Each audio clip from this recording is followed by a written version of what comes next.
Hindi lahat ng maganda, single. Paano masabi? Yung iba, nanay na.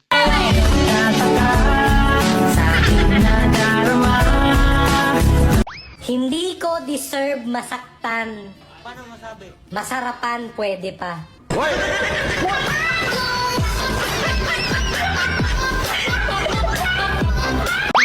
Alam mo kung hindi mo matanggap na maganda ako, don't worry. Ako na lang tatanggap na ang pangit mo.